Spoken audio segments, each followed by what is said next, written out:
안녕하세요. 저는 50대 초반의 여성입니다.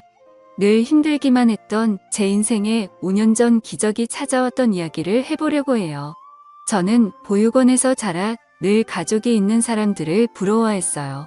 그래서 꼭 좋은 사람을 만나서 가정을 이루는 게 꿈이었어요.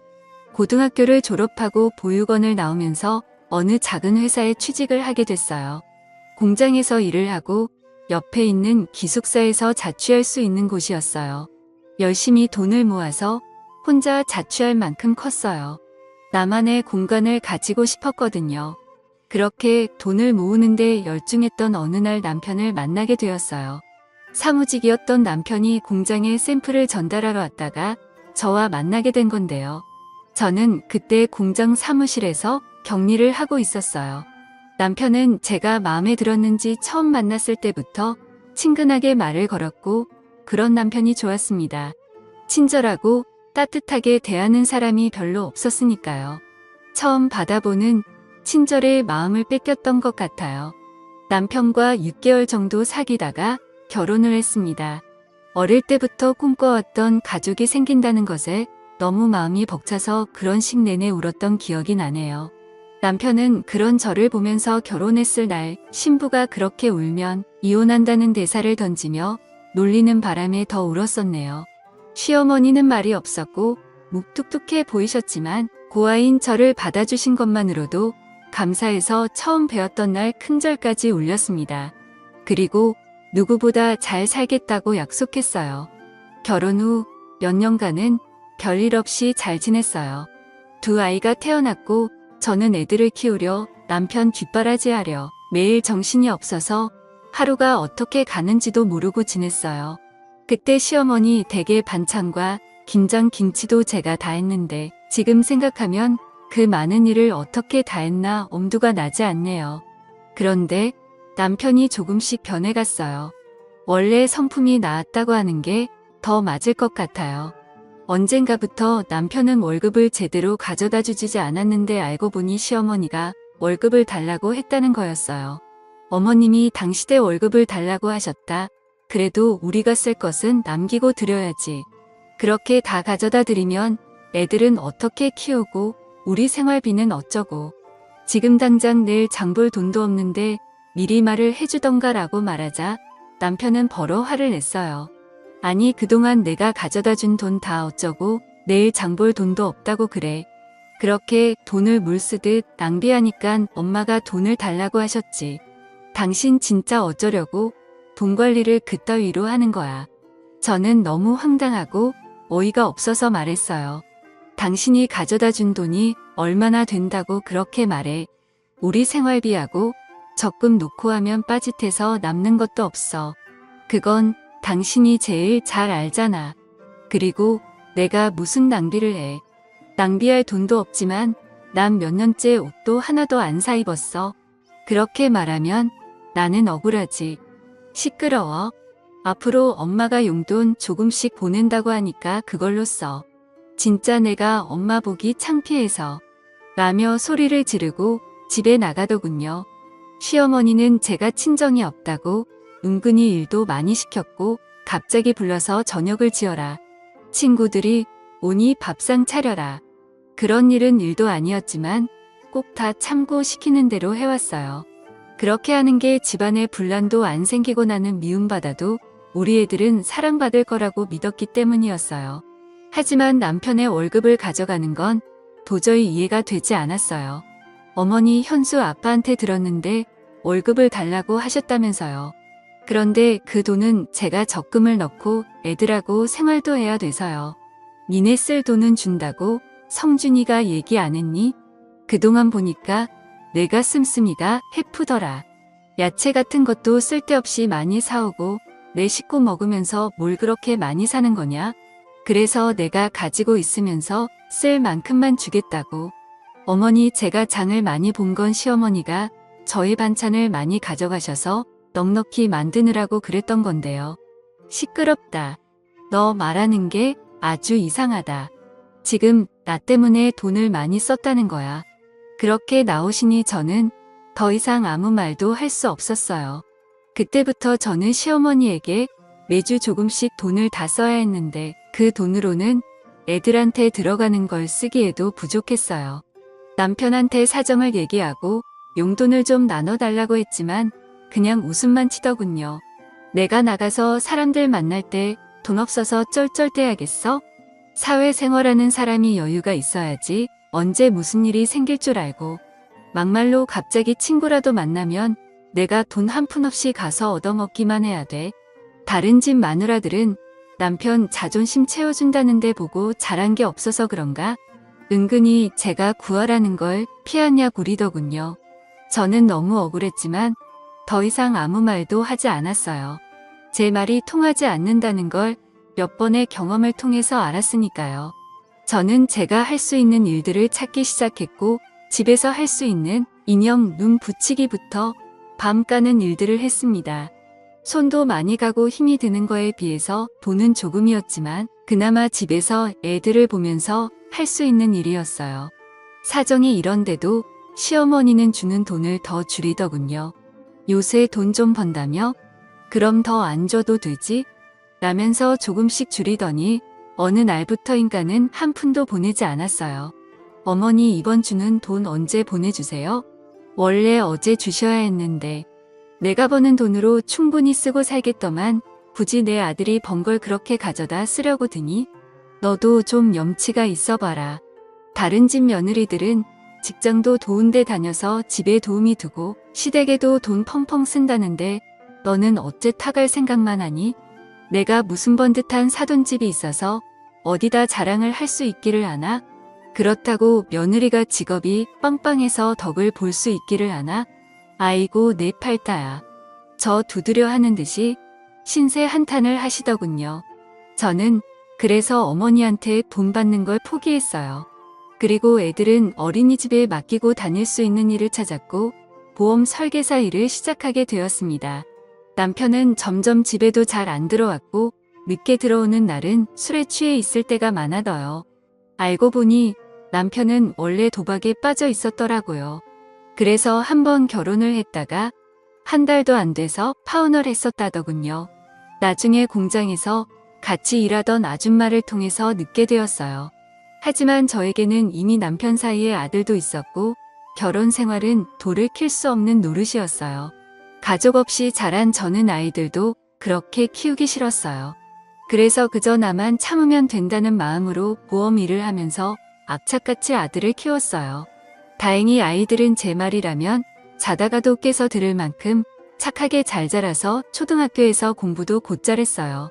그러던 어느 날 정말 저한테는 서러운 일이 터지고 말았습니다. 저와 큰아들 현수가 생일이 같아서 둘의 생일 기념으로 잡채를 만들고 아이들이 좋아하는 치킨을 만들어주려고 양념을 다 묻혀서 냉장고에 넣어뒀는데 저녁에 집에 오니 아무것도 없는 게 아니겠어요. 딸아이 말로는 할머니가 와서 가져갔다는데 정말 기도 안 차더군요. 세상에 어느 할머니가 손주 생일날 선물은 못줄 망정 생일 파티 음식을 가져가나요? 저는 우라통이 터져서 그 길로 시댁으로 쫓아갔어요. 어머니 오늘 냉장고에 넣어둔 거요? 저랑 현수 생일이라서 만들어 놓은 거예요. 그걸 그냥 가져가시면 어떡해요? 그리고 제 생일은 그렇다고 저도 어떻게 현수 생일인데 이러실 수가 있어요? 손자 생일인데요. 기억은 하셨어요? 이게 진짜 못 배워먹어서. 야, 내가 지금 시어머니한테 하는 태도 이게 뭐냐? 뭐 생일? 그래 너 말 잘했다. 너는 내 생일이라고 언제 뭐 그렇게 특별하게 해준 적이 있니? 너는 내가 내 아들 생일 기억 못한 것만 서운해? 내가 그렇게 손자 생일이 어쩌고 하니? 이왕 말 나온 김에 나도 하자. 나는 어쩌다가 천안고아 며느리를 들이게 돼서 아주 어디 가서 쪽팔려서 말도 못 꺼내고 살았다. 그렇게 사람 창피 주고 내가 맨몸으로 와서 자식까지 낳고 살았으면 시어머니한테 고마워서 뭐 하나라도 더 해주려고 해야지. 인간 아니야? 내가 성준이가 아니었으면 너는 아직 시집도 못 가고 공장에 있었어. 내 인생 피게 해줬으면 매일 감사하다고 해도 부족한 일 아니니? 처음에 만났을 때는 큰절을 하고 부산을 떨더니 내가 돈 좀 관리하고 집에 저녁 반찬거리 좀 가져왔다고 이렇게 쫓아와서 사람을 못살게 보고 시건방을 떠.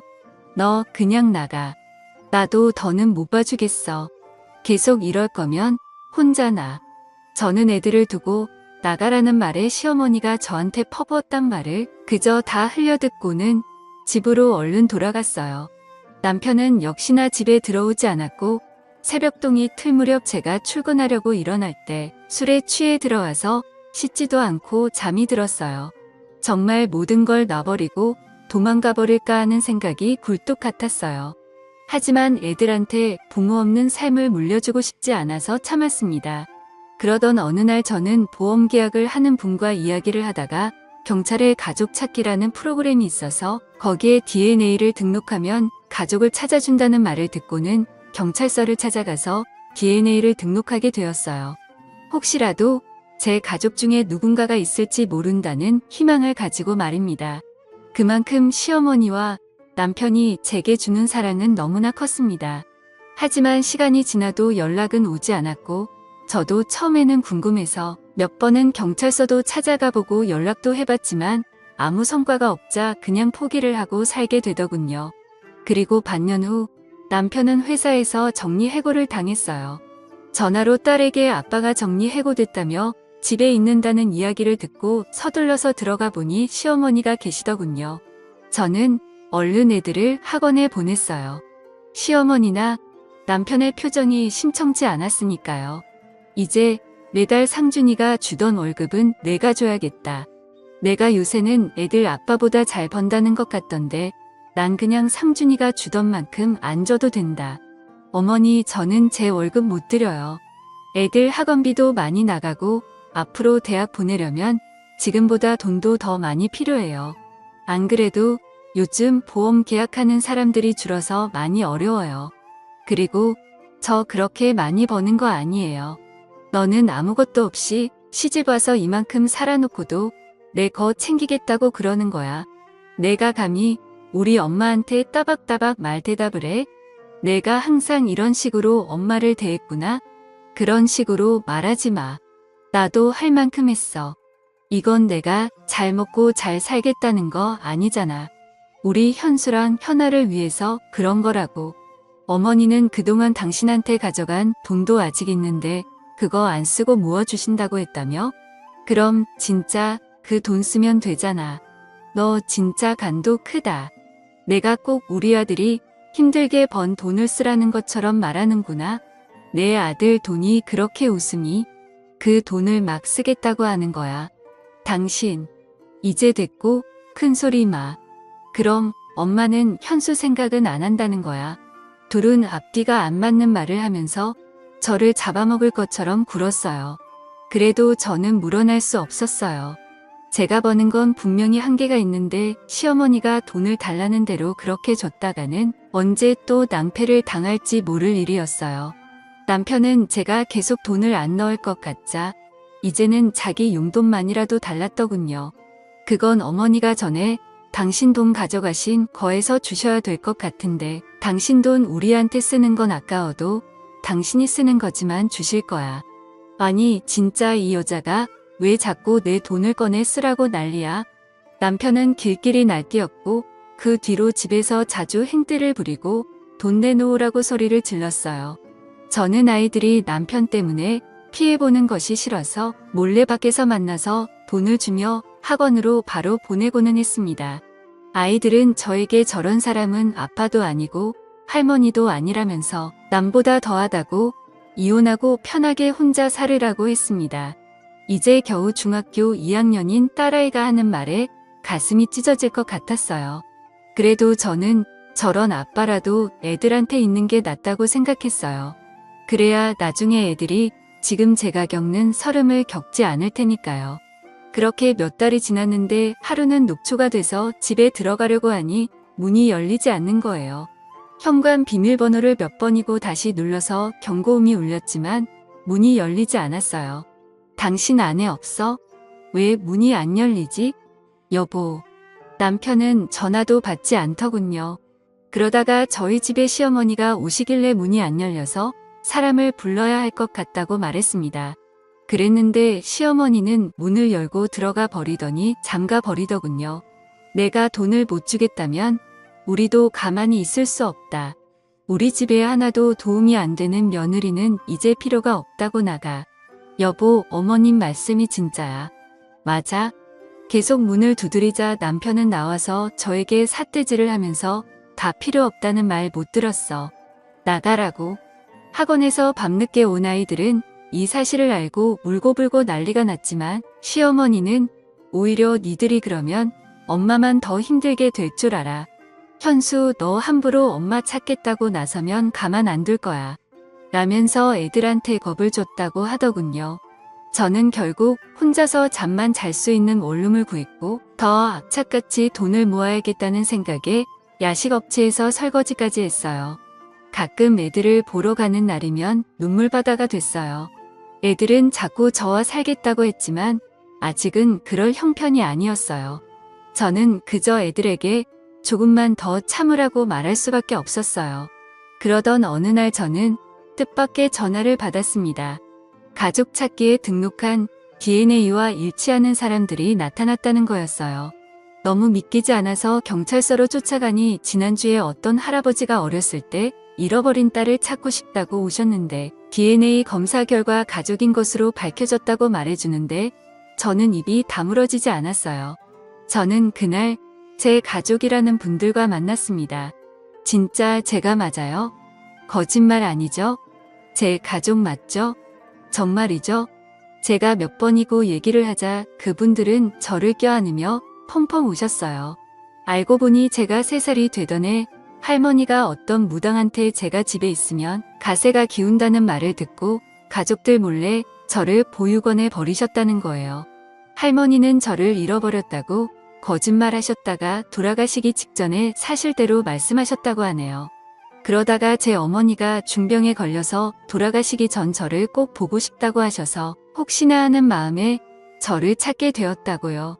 저만큼이나 가족들도 힘든 생활을 보냈구나 생각하니 눈물이 앞에 가렸어요. 그리고 제 이름은 이유미가 아닌 박혜선이라는 것도 알게 되었습니다. 저는 가족들에게 이끌려 어머니를 보러 병원으로 갔어요. 엄마 혜선이요. 엄마가 그렇게 보고 싶어하는 혜선이 왔어요. 오빠가 하는 말에 주무시고 계시던 엄마는 눈을 뜨시고 앙상한 손을 뻗어 제 손을 잡으셨어요. 엄마. 저는 다른 말이 나오지 않아서 그저 엄마라고만 하면서 울었습니다.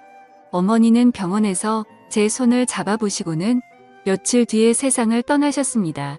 만나자마자 이별한 어머니지만 저는 어머니를 만난 게 너무 감사하기만 했어요. 아버지는 대기업에서 임원으로 계시다가 은퇴하셨고 오빠 부부는 대학 교수이고 남동생은 치과 의사였어요. 갑자기 생긴 제 가족들은 다들 너무 근사해서 기가 죽거든요. 혜선아, 너를 부끄럽게 생각하면 안 되다. 넌 내가 있던 환경에서 최선을 다해서 살았고 그래서 우리를 다시 만났잖아. 나는 우리 딸이 너무 자랑스럽다. 저는 아버지의 말에 눈시울이 붉어졌어요. 정말 내 아버지라서 이렇게 내 마음을 알아주나 싶은 생각이 들었어요. 아버지는 엄마 단둘이 살고 계셨는데 엄마를 보내고 혼자가 되었으니 당분간 저와 같이 살고 싶다고 하셨어요. 저는 그게 너무 좋기도 했지만 애들이 걸렸어요. 그래서 일단 제 사정을 오빠한테 얘기했어요. 아버지한테 말하면 충격 받으실까봐 걱정이 됐거든요. 오빠는 아버지한테 말해도 괜찮을 거라면서 잘 말씀드리자고 했고 제 처지를 들은 아버지는 화가 나셔서 그 자리에서 일어나 당장 아이들을 데리러 가자고 하셨어요. 저는 남동생이 운전하는 차를 타고 아버지는 오빠가 운전하는 차를 타고 그렇게 시댁 앞에 검은 세단차 2대를 몰고 갔어요. 제가 벨을 누르자 시어머니는 저인 것을 확인하시고 막말부터 퍼부으셨어요. 내가 무슨 낯짝으로 여기까지 왔냐? 이제 돈 좀 내놓을 생각이 들어? 그러자 아버지가 큰 소리로 저희 손주들 데리러 왔습니다라고 하셨고 그 말에 시어머님과 남편이 어리둥절해서 나오더군요. 남편은 저와 제 식구들을 위아래로 훑더니 어디서 등골 빼먹을 영감이라도 구했어? 그래서 이렇게 와서 큰 소리 치는 거야. 내 자식들 그런 구질구질한 돈으로 키우게는 못하지? 라고 하자 진짜 생각하는 수준하고는 저분이 제 아버지세요. 우리는 훼손이 가족입니다. 저를 가리키자 남편과 시어머니는 어리둥절하려 하더군요. 오빠 남동생이 우리 애들 옷가지와 책들을 챙기는 동안 저는 시어머니와 남편에게 제 가족을 찾은 얘기를 했어요. 제 얘기를 들은 두 사람은 얼굴이 하얗게 질려서 아버지를 보다가 점점 고개를 숙이더군요. 돈 때문에 항상 걱정이 많으신 것 같으니 이제 제 손주들은 제가 챙기겠습니다. 그동안 제 딸한테 하신 것에 대해서는 차차 어떻게 할지 변호사와 상의할 거고요. 라고 하셨고 변호사 소리를 들은 시어머니와 남편은 표정이 굳어졌어요. 오빠 남동생이 애들 짐을 다 챙겨서 나오자 시어머니는 다급하게 저를 붙잡고 아가 우리 얘기 좀 하자. 그래도 너 갈 곳 없을 때 우리가 받아둬서 여태까지 자랐잖니? 사돈계 말씀 좀 잘 드리고 하는데 오빠가 시어머니의 손을 탁 치면서 남의 동생 함부로 잡지 마시죠. 그리고 받아줘요. 어디서 그런 말씀을 하시죠. 제 동생이 결혼을 했지 이 집에 일하러 들어온 일뿐입니까? 사람이 힘없다고 막대하고 그러는 거 아닙니다. 라면서 차갑게 말했어요. 시어머니는 쩔쩔매기 시작했습니다. 아가, 내가 정말 큰 실수를 했다. 정말 미안하다. 내가 잘못했어. 여보 미안해. 당신이 돈 안 주니까 그만 꼭 해서 정말 내가 바보 같아서 미안해. 돈을 안 준다고 해서 당신이 그렇게 말을 해. 난 당신이 벌은 돈거에 만져보지도 못한 사람이야. 그런데 내가 아이들하고 먹고 살겠다고 돈을 안 준다고 사람을 그렇게 내도 못 참. 그것도 일하고 들어온 사람을. 나 이혼 소송할 거니까 그렇게 알고 있어. 저는 애들을 데리러 학교로 갔고 갑자기 왜 할아버지와 왜 삼촌이 생긴 아이들은 어안이 된 건 했지만 곧 너무 기뻐하며 좋아해줬어요. 그리고 시어머니와 남편은 몇 번이고 제게 연락을 하고 찾아오기도 했지만 만나지 않았어요. 한 번은 제가 오빠 부부와 백화점에 갔는데 어떻게 알고 시어머니가 저희를 쫓아오신 거예요. 그래서 오빠가 무슨 얘기를 할 건지 드러나 못했으며 같이 백화점 커피숍으로 들어갔어요. 제 둘 부부는 잘 지냈는데 아들이 회사를 그만두면 문제가 생긴 거예요. 용돈을 안 주겠다고 하니 불화가 좀 있었고 저도 남들 다 받는 패물임을 예단 못 받고 며느리를 들었는데 제 입장은 생각 안 하시고 무조건 안 좋게 보시네요. 그렇네요. 좋습니다.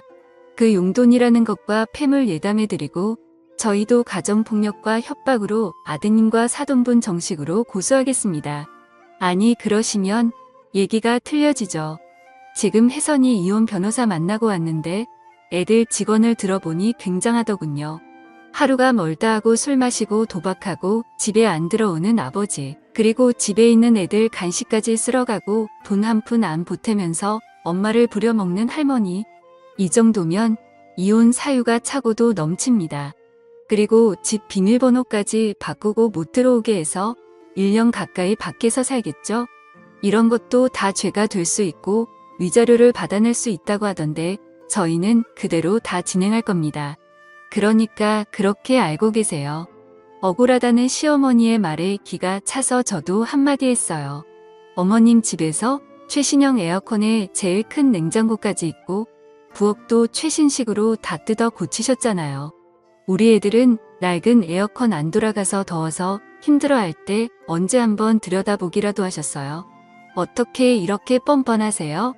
이제 와서 제가 친정이 생기니깐 이런 식으로 덜 변하시다니 정말 너무 유치하고 우습네요.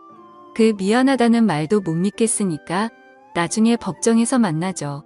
시어머니는 주변에서 다 쳐다보자 얼굴을 숙이고 서둘러 돌아갔어요. 저는 아버지가 잘 아시는 변호사분 소개로 이혼 변호사를 만나서 소송에 승소를 하고 위자료도 받고 정신적인 피해 보상도 받았어요. 지금은 아이들도 다 대학 가고 저는 인생 처음으로 매일 편안한 생활을 하고 있어요. 이런 든든한 가족들이 있다는 게 살아가면서 이렇게나 힘이 된다는 걸 몰랐어요. 가지고 있을 때는 모른다고 하던데요. 많은 분들께서 가족이라는 존재가 원래 있었기 때문에 너무도 당연한 거라서 소중함을 잘 못 느끼실지도 모르겠어요. 오늘은 더 따뜻한 마음으로 가족들 한 번 더 생각해 보시는 건 어떨까요? 저 같은 사람도 웃을 날이 오니 하연 들으시는 분들에게도 좋은 일들 생겼으면 좋겠다는 마음으로 이야기를 하게 되었습니다. 그럼 다들 행복하세요. 들어주셔서 감사합니다.